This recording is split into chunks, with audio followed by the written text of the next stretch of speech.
Hey guys. Nope, that's not gonna work. Hey guys, how's it going?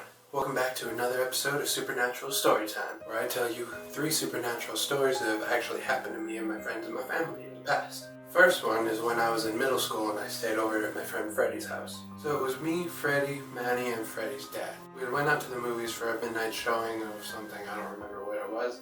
But when we got home, there was like a piece of paper with a strange symbol written on it. And we didn't know what the hell it was, and we just were kind of freaked out by it, but at the same time we were like, this is just some weird, stupid prank. Freddie's dad goes to sleep, me, Freddie, and Manny, we just stay awake and, play video games, watch TV and stuff. And then around 3:30 or 4 or whatever, that's when we all decided to go to sleep. And something woke me up in the middle of the night. All I know is I opened my eyes and I heard giggling, little children giggling. And I looked around, but I didn't see anything. And then I laid back down and closed my eyes because I was like, whatever, I'm gonna go back to sleep. But I had the urge to open my eyes, I don't know why. So I did. I saw this little girl staring back at me, like right here in front of my face. No one else was in the house except for me, Freddie, Manny, and the dad. I only kept my eyes open for about a second, but it seemed like the longest second of my life. And as soon as I blinked, it was gone. And I was freaked out, so I didn't want to go back to sleep, but I also didn't want to stay awake. So I just kind of stayed under the blanket on my phone until everyone else woke up. I never told anyone about that story. Well, until now.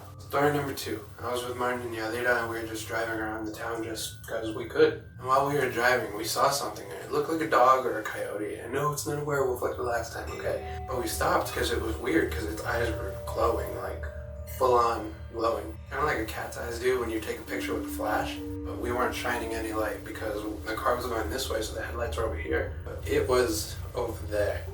So there was no light that we were shining on it. It was in the dark, but because it was a full moon, it was still kind of pretty easy to see. So I don't know why we decided to get out of the car and go look at it. But the closer we got, we saw it was like pretty big, like bigger than a normal dog. Still not a werewolf, okay? No, shut up, it's not the same story. But the closer we got, it looked like smoke, or its fur was turning into smoke or whatever.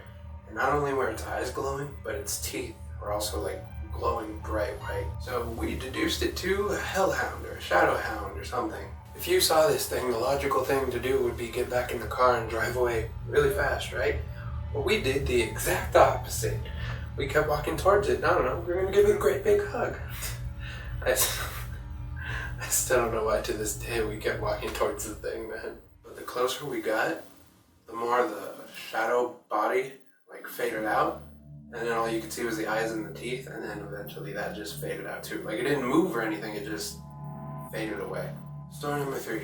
We were at a ghost tour, and we were at the basement of this one hotel. And even to get down there, you kind of have to find this like hidden cellar trapdoor kind of thing. It's all really shady, so that automatically tells you something weird is fucking going on. So we're all down there, it's a group of like 20 people, and I'm only with like Tommy, his brother, and I forgot who else, but basically we're all in a group, and the tour director's in the front and everyone's facing him. I don't know why, I was in the back, kind of like by myself, and then out of nowhere I had this sudden urge to look to the left, and all I see is like from here up, like a white figure but with black hair, and it's staring at the tour director also, but the more I stare at it, it starts to turn its head and stare at me.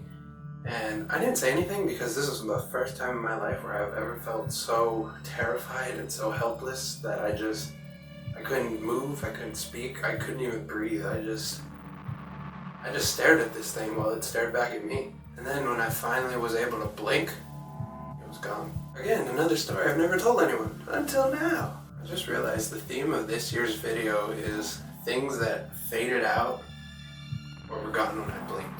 I didn't plan that, those are just the 3 stories I thought of first. But as I said last year, these are actual stories that have happened to us. You guys might think, oh, they were too young, or oh, they're making it up, or whatever. But no, this is stuff that legit happened. And as I said in the previous years, I actually have pictures and videos or other witnesses who were there.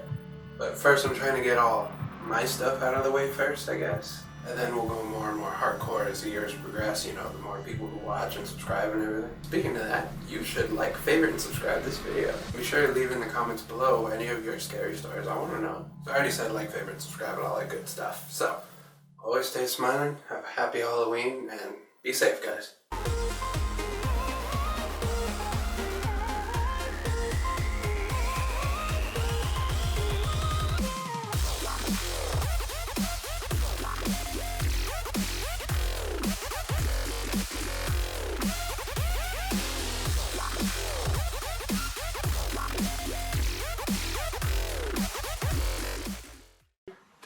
Michael? What's wrong? This ain't cool, dude. Oh shit. This is pretty funny, actually. No, it's not. Why are you so paranoid? Well, because fucking Joseph gave fucking Martin and fucking Yaya a goddamn motherfucking BB gun. No, not BB gun, fucking paintball gun. Fucking down the street. They want. Oh my fucking god. Oh my fucking. That better not be Yaya. You seem like a crack That addict. better not be Yaya. Shit, come on, dude. Let me. I don't know. I like this. This is No, fun. you don't.